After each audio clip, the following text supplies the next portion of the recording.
നമസ്കാരം. ന്യൂസ് റൗണ്ടപ്പിലേക്ക് സ്വാഗതം. ആദ്യം പ്രധാന വാർത്തകൾ.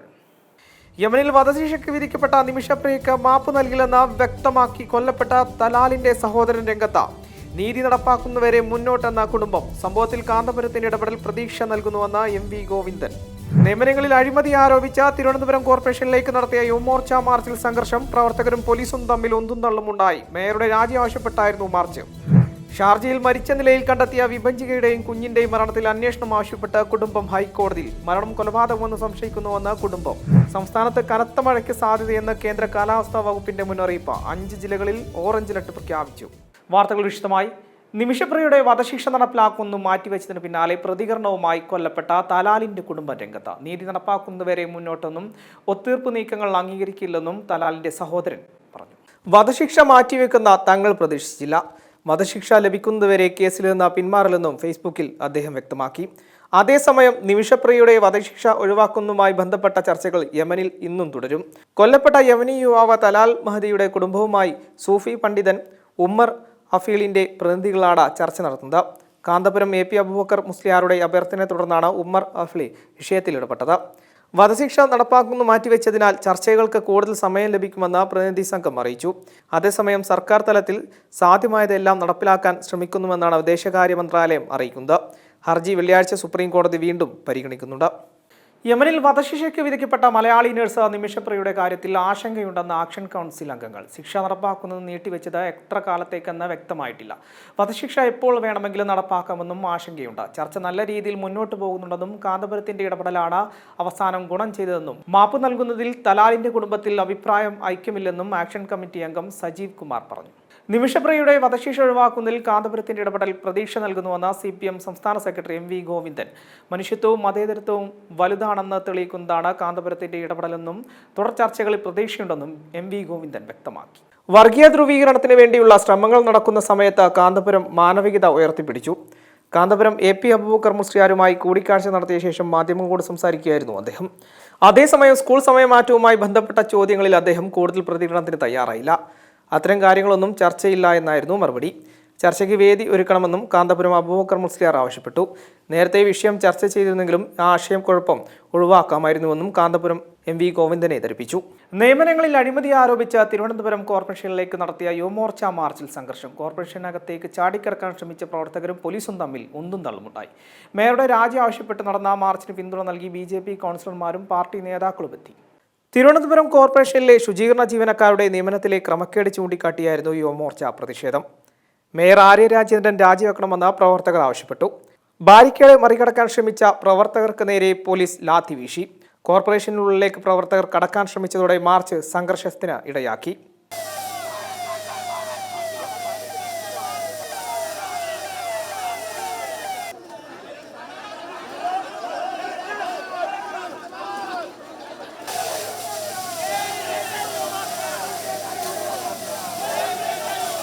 തുടർന്ന് മാർച്ചിന് പിന്തുണ നൽകി BJP കൗൺസിലർമാരും പാർട്ടി നേതാക്കളും എത്തി.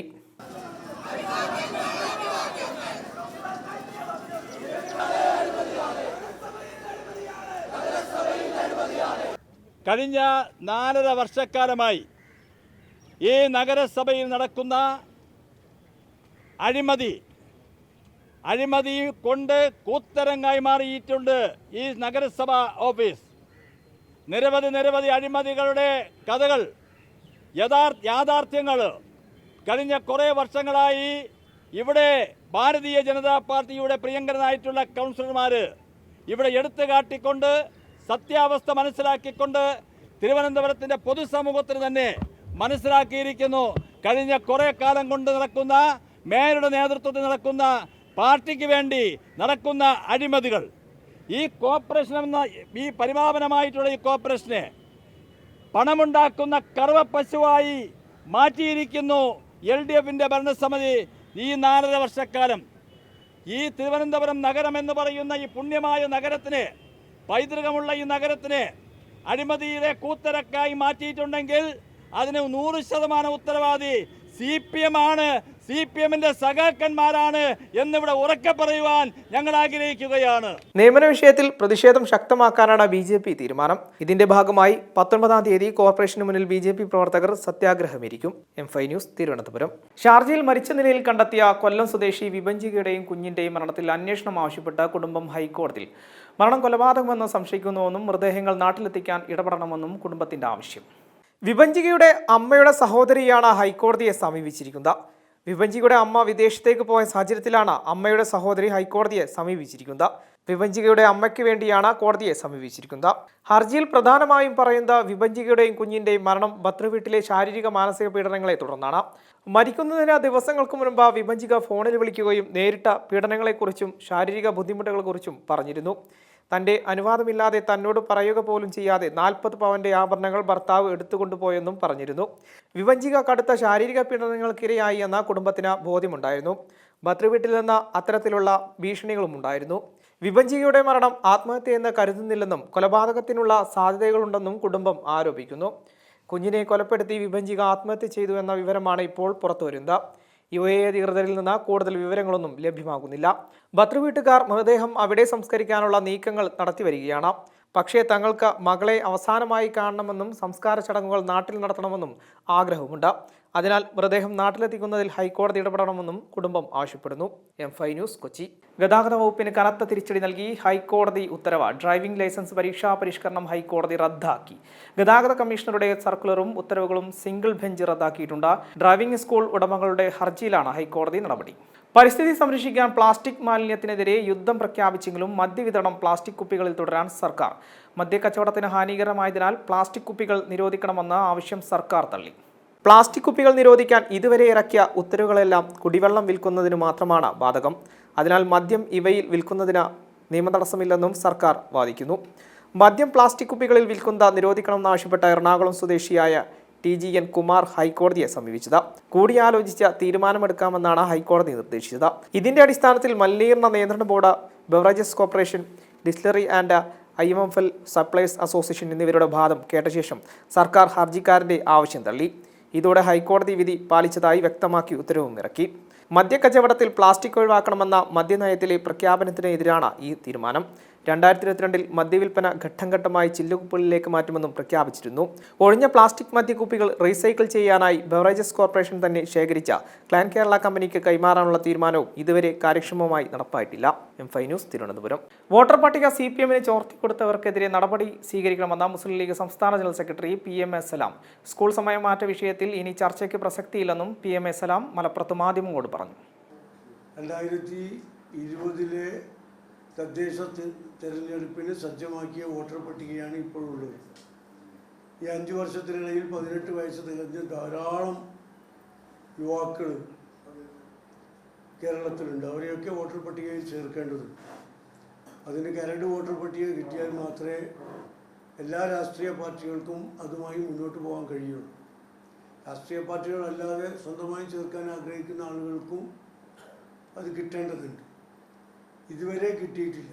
ഞങ്ങളുടെ വിവരമനുസരിച്ച് ജൂലൈ 9-ാം തീയതി വോട്ടർ പട്ടിക റെഡിയാണ്. പക്ഷെ അത് പുറത്തു കൊടുക്കുന്നില്ല, പ്രസിദ്ധീകരിക്കുന്നില്ല. പ്രസിദ്ധീകരിച്ച തദ്ദേശ സ്വയംഭരണ സ്ഥാപനങ്ങളിലൂടെയും റവന്യൂ ഓഫീസുകളുടെയും ഒക്കെ അംഗീകാരമുള്ള രാഷ്ട്രീയ പാർട്ടികൾക്ക് ലഭ്യമാകും. അത് കിട്ടാതിരിക്കാൻ വേണ്ടി ഇതിൻ്റെ പ്രസിദ്ധീകരണം അനിശ്ചിതമായി നീട്ടുകയാണ്. എന്നിട്ട് രഹസ്യമായി ഈ വോട്ടർ പട്ടിക CPM കമ്മിറ്റികൾക്ക് നൽകുന്നു. കേരളത്തിൽ ഏതാണ്ട് എല്ലായിടത്തും CPM ഓഫീസുകളിൽ അവരുടെ ലോക്കൽ കമ്മിറ്റിയിലും ബ്രാഞ്ച് കമ്മിറ്റിയിലുമൊക്കെ കരട് വോട്ടർ പട്ടികയുടെ ഡ്രാഫ്റ്റ് കിട്ടിയിട്ടുണ്ട്. ഞങ്ങളത് പബ്ലിഷ് ചെയ്തിട്ടുണ്ട്. പത്രങ്ങളിൽ വന്നു, ചാനലുകളിൽ വന്നു. അപ്പോൾ ഇത് ഒരിക്കലും പുറത്തു പോകാൻ പാടില്ലാത്തൊരു രേഖയാണ്. ആ രേഖ ഭരിക്കുന്ന കക്ഷിയുടെ ഓഫീസുകളിലും പ്രവർത്തകർക്കും ലഭിക്കുകയും അത് പ്രസിദ്ധീകരിക്കാതെ നീട്ടിക്കൊണ്ടുപോയി മറ്റ് പാർട്ടികൾക്ക് വോട്ടർ പട്ടികയിൽ ആളെ ചേർക്കാനുള്ള അവസരം നിഷേധിക്കുകയാണ് ചെയ്യുന്നത്. ഇത് വോട്ടർമാരുടെ അവകാശ ലംഘനമാണ്. ഇനിയിപ്പോൾ അവസാന നിമിഷം പ്രസിദ്ധീകരിച്ചിട്ട് തിരഞ്ഞെടുപ്പിന് തൊട്ട് മുമ്പൊക്കെ വന്നാൽ ആവശ്യാനുസരണം പുതിയ തലമുറയെ മുഴുവൻ വോട്ടർ പട്ടികയിൽ ചേർക്കാനുള്ള അവസരം ലഭ്യമാകാതെ പോകും. സംസ്ഥാനത്ത് കഴിഞ്ഞ 6 മാസത്തിനിടെ ഓൺലൈൻ തട്ടിപ്പിലൂടെ നഷ്ടപ്പെട്ടത് 351 കോടി രൂപ. പണം നഷ്ടമായത് സംബന്ധിച്ച 19,927 പരാതികളാണ് പോലീസിന് ലഭിച്ചത്. 2025 ജനുവരി 1 മുതൽ ജൂൺ 30 വരെയുള്ള കണക്കാണിത്. മലപ്പുറം ജില്ലയിലാണ് ഏറ്റവും കൂടുതൽ പരാതികൾ. 2892 പരാതികളാണ് മലപ്പുറത്ത് നിന്ന് പോലീസിന് ലഭിച്ചത്.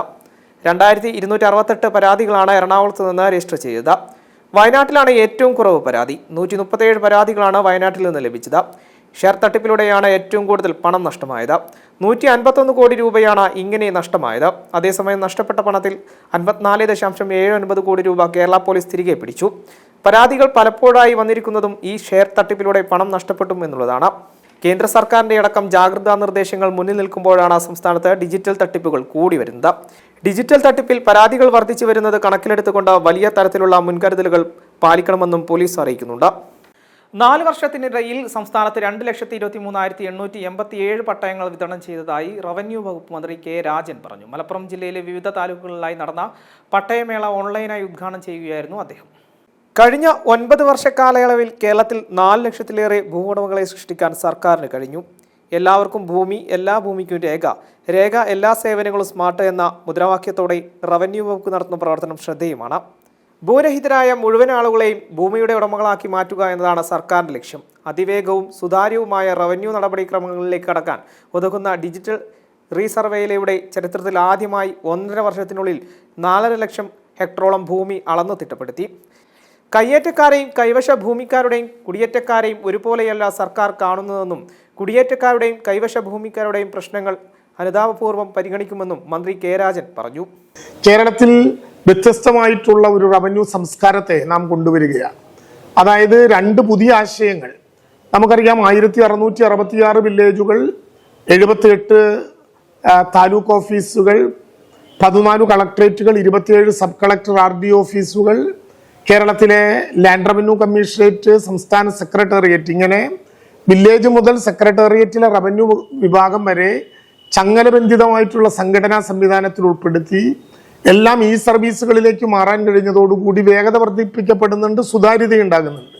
പക്ഷെ ഇത് മാത്രം പോരാ. കുറച്ചുകൂടി വേഗതയിൽ ഈ നടപടിക്രമങ്ങൾ പൂർത്തീകരിക്കാൻ എന്തുണ്ട് മാർഗം? സാധാരണ ഒരേ കാര്യത്തിനു തന്നെ, ഒരേ സർട്ടിഫിക്കറ്റിനു തന്നെ പല സ്ഥാപനങ്ങൾക്കായി പലതവണ കൊടുക്കേണ്ടി വരുന്ന ആളുകൾ, തുടർച്ചയായ ഓരോ ആവശ്യത്തിനും വീണ്ടും വീണ്ടും സർട്ടിഫിക്കറ്റ് തേടേണ്ടി വരുന്ന ആളുകൾ, അവരെല്ലാം അവരുടെ പ്രയാസങ്ങൾ നമ്മുടെ മുമ്പിൽ ശ്രദ്ധയപ്പെടുത്തുകയുണ്ടായി. അതുകൊണ്ട് തന്നെ ഡിജിറ്റൽ സർവേ പൂർത്തീകരിക്കുന്ന മുറയ്ക്ക്, എല്ലാ വില്ലേജുകളിലും പൂർത്തീകരിക്കുന്ന മുറയ്ക്ക് ആ വില്ലേജുകളിലെ ജനങ്ങൾക്ക് അവരുടെ ഭൂമിയും ഭൂമിയിലെ കെട്ടിടവും അതുൾപ്പെടെയുള്ള വിശദാംശങ്ങളും സംബന്ധിച്ച് സമ്പൂർണമായി മനസ്സിലാക്കാൻ കഴിയുന്ന റെക്കോർഡിക്കലായി രേഖപ്പെടുത്തിയിട്ടുള്ള ഒരു ഡിജിറ്റൽ റവന്യൂ കാർഡിലേക്ക് ഈ സാമ്പത്തിക വർഷം തന്നെ കേരളത്തിലെ ഗവൺമെന്റ് പോവുകയാണ്. അതായത് ഒരാളുടെ പേരിലുള്ള ഭൂമി, അതിനെ അടച്ചുകൊണ്ടിരിക്കുന്ന ടാക്സ്, അയാളുടെ മറ്റു വിശദാംശങ്ങൾ, ഈ ഭൂമിയുടെ തരം, സ്വഭാവം, ഈ ഭൂമിയിൽ നിൽക്കുന്ന കെട്ടിടം, അതിനടയ്ക്കുന്ന ഫീസ്, ഇതെവിടെയെങ്കിലും പ്ലഡ്ജ് ചെയ്തിട്ടുണ്ടോ എന്നതടക്കം ഒരു ഭൂമിയുമായി ബന്ധപ്പെട്ട് നമുക്ക് ലഭിക്കേണ്ട 14ഓളം വരുന്ന വിവരങ്ങൾ, എൻകുംബറൻസ് സർട്ടിഫിക്കറ്റ് അടക്കം നേരിട്ട് ചിപ്പ് ഘടിപ്പിച്ച ATM കാർഡിന്റെ വലിപ്പമുള്ള കാർഡിലേക്ക് മാറ്റി അതൊരു കൺക്ലൂസീവായ അഭിപ്രായമായി വില്ലേജ് ഓഫീസർ സർട്ടിഫിക്കറ്റ് ചെയ്യുന്ന സർട്ടിഫിക്കറ്റിന്റെ അതേ വിശ്വസ്തയോടുകൂടി വിതരണം ചെയ്യാനുള്ള പരിശ്രമമാണ് നമ്മൾ ആരംഭിക്കുന്നത്. നിറം മങ്ങിയ വില്ലേജ് ഓഫീസ് കെട്ടിടങ്ങൾ ഏറെ ശ്രദ്ധയോടെ വലുപ്പത്തിൽ മനോഹരമായി പുനർനിർമ്മിക്കുകയാണ്. 600ഓളം വില്ലേജ് ഓഫീസുകൾ സ്മാർട്ടായി. സമഗ്രവും ജനകീയവും ആധുനികവൽക്കരിക്കപ്പെട്ടതുമായ റവന്യൂ സേവനങ്ങളിലേക്ക് കടക്കുന്ന കാലത്ത് വില്ലേജുകൾ സ്മാർട്ടാകേണ്ടത് പ്രധാനമാണ്. ജനങ്ങൾക്ക് ഏറ്റവും സുതാര്യവും വേഗത്തിൽ സേവനങ്ങൾ ലഭ്യമാക്കാൻ ഡിജിറ്റൽ റവന്യൂ കാർഡ് ഒരുക്കുകയാണ് വകുപ്പ്. ഇതുവഴി വില്ലേജ് ഓഫീസുകളിൽ നിന്ന് ലഭിക്കുന്ന 14ഓളം വിവരങ്ങൾ ചിപ്പുകൾ പതിപ്പിച്ച ഒറ്റക്കാർഡിൽ പൊതുജനങ്ങൾക്ക് ലഭ്യമാകുമെന്നും മന്ത്രി കൂട്ടിച്ചേർത്തു. M5 news, Malappuram. കേരള സർവകലാശാല BJP സിൻഡിക്കേറ്റ് അംഗത്തിന്റെ പോലീസ് സംരക്ഷണ ആവശ്യത്തിൽ ചോദ്യങ്ങളുമായി ഹൈക്കോടതി. PS ഗോപകുമാറിനോടാണ് ഹൈക്കോടതി ചോദ്യങ്ങൾ ഉന്നയിച്ചത്. തങ്ങളെ ആരെങ്കിലും തടഞ്ഞോ? തടസ്സം നേരിട്ട തീയതിയും സമയവും അറിയിക്കൂ. സർവകലാശാലയിൽ സംഭവിച്ചതിനെക്കുറിച്ച് ധാരണയുണ്ട്. സർവകലാശാലയിൽ നിരവധി പേർ വന്നു പോകുന്നുമുണ്ട്. നിങ്ങളെ ആരെങ്കിലും തടഞ്ഞോ കൊന്നുകളയുമെന്ന് ഭീഷണിപ്പെടുത്തിയോ എന്നും ഹൈക്കോടതി ചോദിച്ചു. ഭയമുണ്ടെന്ന കാരണത്താൽ മാത്രം പോലീസ് സംരക്ഷണം നൽകാനാവില്ലെന്ന് ഹൈക്കോടതി വ്യക്തമാക്കി. കാര്യങ്ങൾ വ്യക്തമായി അറിയിക്കുമെന്നും PS ഗോപകുമാറിനോട് ഹൈക്കോടതി പറഞ്ഞു. സർവകലാശാലയിൽ നിരവധി പേർ വന്നു പോകുന്നുണ്ടെന്നും എല്ലാവർക്കും സംരക്ഷണം ഒരുക്കാൻ പറ്റുമോ എന്നും ഹൈക്കോടതി ചോദിച്ചു. ഹർജി തിങ്കളാഴ്ച പരിഗണിക്കാൻ മാറ്റി. ജസ്റ്റിസ് N നഗരേഷ് അധ്യക്ഷനായ സിംഗിൾ ബെഞ്ചാണ് ഹർജി പരിഗണിച്ചത്. SFI സമരത്തിന്റെ പശ്ചാത്തലത്തിലാണ് PS ഗോപകുമാർ ഹൈക്കോടതിയെ സമീപിച്ചത്. M5 news, Kochi. Calicut university പാഠ്യപദ്ധതിയിൽ നിന്നും വേടന്റെ പാട്ട് ഒഴിവാക്കാൻ വിദഗ്ധ സമിതിയുടെ ശുപാർശ. വൈസ് ചാൻസലർ നിയോഗിച്ച വിദഗ്ധ സമിതിയാണ് ശുപാർശ ചെയ്തത്. വേടന്റെ ഭൂമി ഞാൻ വാഴ്ന്നിടമെന്ന പാട്ട് പഠിക്കാൻ യോഗ്യമല്ലെന്ന് കാണിച്ച സിൻഡിക്കേറ്റ് അംഗം AK അനുരാജ് ഗവർണർക്ക് പരാതി നൽകിയിരുന്നു. ബിരുദ പഠനത്തിൽ 3ാം സെമസ്റ്ററിലാണ് പാട്ട് ഉൾപ്പെടുത്തിയിരുന്നത്. മലയാള UG പഠന ബോർഡാണ് വേടന്റെ പാട്ട് പാഠ്യപദ്ധതിയിൽ ചേർത്തത്. മൈക്കിൾ ജാക്സന്റെ they don't care about us എന്ന പാട്ടുമായി താരതമ്യപ്പെടുത്തുന്നതിനായാണ് ഭൂമി ഞാൻ വാഴ്ന്നിടം സിലബസിൽ ഉൾപ്പെടുത്തിയത്. അമേരിക്കൻ റാപ്പ് സംഗീതവും മലയാളം റാപ്പ് സംഗീതവും തമ്മിലുള്ള താരതമ്യമായിരുന്നു പഠനത്തിന്റെ അടിസ്ഥാന ലക്ഷ്യം. റാപ്പ് ജനപ്രിയ സംഗീതമായി അംഗീകരിക്കാൻ കഴിയില്ലെന്ന് ചൂണ്ടിക്കാട്ടിയാണ് വേടന്റെ പാട്ട് പിൻവലിക്കാൻ ശുപാർശ ചെയ്തിരുന്നത്. ഗൗരി ലക്ഷ്മിയുടെ പാട്ടും പാഠ്യപദ്ധതിയിൽ നിന്ന് ഒഴിവാക്കാനാണ് ശുപാർശ. അഭിനേതാക്കളുടെ സംഘടന അമ്മയിലേക്കുള്ള ഭാരവാഹി തിരഞ്ഞെടുപ്പിനായി നാമനിർദ്ദേശ പത്രിക ഇന്നു മുതൽ സമർപ്പിക്കാം. പ്രസിഡന്റും vice president, general secretary, joint secretary, treasurer, executive committee എന്നീ സ്ഥാനങ്ങളിലേക്കാണ് തെരഞ്ഞെടുപ്പ് നടക്കുന്നത്. വൈസ് പ്രസിഡന്റ് സ്ഥാനത്തേക്ക് 2ഉം എക്സിക്യൂട്ടീവ് കമ്മിറ്റിയിലേക്ക് 11 പേരെയും തെരഞ്ഞെടുക്കും. എക്സിക്യൂട്ടീവ് കമ്മിറ്റിയിൽ 4 സീറ്റുകൾ വനിതകൾക്കാണ്. പ്രസിഡന്റ് ഉൾപ്പെടെ മറ്റു സ്ഥാനങ്ങൾ എല്ലാം ജനറൽ സീറ്റുകളുമാണ്. മറ്റു സംഘടനകളിൽ ഭാരവാഹിത്വമില്ലാത്ത ആളുകൾക്കാണ് തെരഞ്ഞെടുപ്പിൽ മത്സരിക്കാനാകുക. മാർച്ച് 31 വരെ സംഘടനയിൽ കുടിശ്ശികയില്ലാത്ത ആജീവനാന്താംഗങ്ങൾക്ക് തിരഞ്ഞെടുപ്പിൽ മത്സരിക്കാം. ഇന്ന് രാവിലെ 10 മണി മുതൽ വൈകിട്ട് 4 മണി വരെ പത്രിക സമർപ്പിക്കാം. ഈ മാസം 24 വരെയാണ് പത്രിക സമർപ്പിക്കാനുള്ള സമയം. M5 news, Kochi. പാലക്കാട് കോഴിക്കോട് ദേശീയപാതയിൽ KSRTC ബസ്സും ഓട്ടോറിക്ഷയും കൂട്ടിയിടിച്ച് ഓട്ടോറിക്ഷ ഡ്രൈവറും യാത്രക്കാരനും മരിച്ചു. തൃക്കല്ലൂർ സ്വദേശികളായ ഓട്ടോ ഡ്രൈവർ അസീസ്, യാത്രക്കാരൻ അയ്യപ്പൻകുട്ടി എന്നിവരാണ് മരിച്ചത്. തൃക്കല്ലൂർ സ്വദേശികളായ ഓട്ടോ ഡ്രൈവർ അസീസ്, യാത്രക്കാരൻ അയ്യപ്പൻകുട്ടി എന്നിവരാണ് മരിച്ചത്. ചൊവ്വാഴ്ച രാത്രി 8:15 മണ്ണാർക്കാട് തച്ചമ്പാറയിലാണ് അപകടമുണ്ടായത്.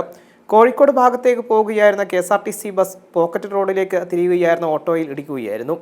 ഇടിയുടെ ആഘാതത്തിൽ ഓട്ടോറിക്ഷ പൂർണ്ണമായും തകർന്നു. ഗുരുതരമായി പരിക്കേറ്റ ഇരുവരെയും ഉടനെ സമീപത്തെ സ്വകാര്യ ആശുപത്രിയിൽ എത്തിച്ചെങ്കിലും ജീവൻ രക്ഷിക്കാനായില്ല. M5 news, Palakkad. ഇനി കാലാവസ്ഥ.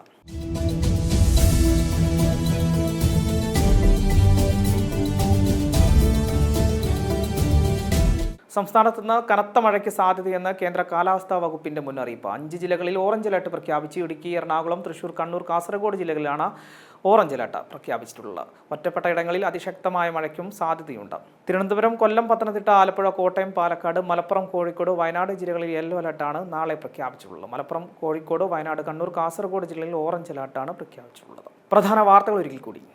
യമനിൽ വധശിക്ഷയ്ക്ക് വിധിക്കപ്പെട്ട നിമിഷപ്രിയക്ക് മാപ്പ് നൽകില്ലെന്ന് വ്യക്തമാക്കി കൊല്ലപ്പെട്ട തലാലിന്റെ സഹോദരൻ രംഗത്ത്. നീതി നടപ്പാക്കുന്നവരെ മുന്നോട്ടെന്ന കുടുംബം. സംഭവത്തിൽ കാന്തപുരത്തിന്റെ ഇടപെടൽ പ്രതീക്ഷ നൽകുന്നുവെന്ന് MV ഗോവിന്ദൻ. നിയമനങ്ങളിൽ അഴിമതി ആരോപിച്ച തിരുവനന്തപുരം കോർപ്പറേഷനിലേക്ക് നടത്തിയ യുവമോർച്ച മാർച്ചിൽ സംഘർഷം. പ്രവർത്തകരും പോലീസും തമ്മിൽ ഒന്നും തള്ളുമുണ്ടായി. മേയറുടെ രാജി ആവശ്യപ്പെട്ടായിരുന്നു മാർച്ച്. ഷാർജയിൽ മരിച്ച നിലയിൽ കണ്ടെത്തിയ വിഭജികയുടെയും കുഞ്ഞിന്റെയും മരണത്തിൽ അന്വേഷണം ആവശ്യപ്പെട്ട് കുടുംബം ഹൈക്കോടതിയിൽ. മരണം കൊലപാതകമെന്ന് സംശയിക്കുന്നുവെന്ന് കുടുംബം. സംസ്ഥാനത്ത് കനത്ത മഴയ്ക്ക് സാധ്യതയെന്ന് കേന്ദ്ര കാലാവസ്ഥാ വകുപ്പിന്റെ മുന്നറിയിപ്പ്. 5 ജില്ലകളിൽ ഓറഞ്ച് അലർട്ട് പ്രഖ്യാപിച്ചു. ഇതോടെ ന്യൂസ് റൗണ്ടപ്പ് പൂർണ്ണമാകുന്നു. നമസ്കാരം.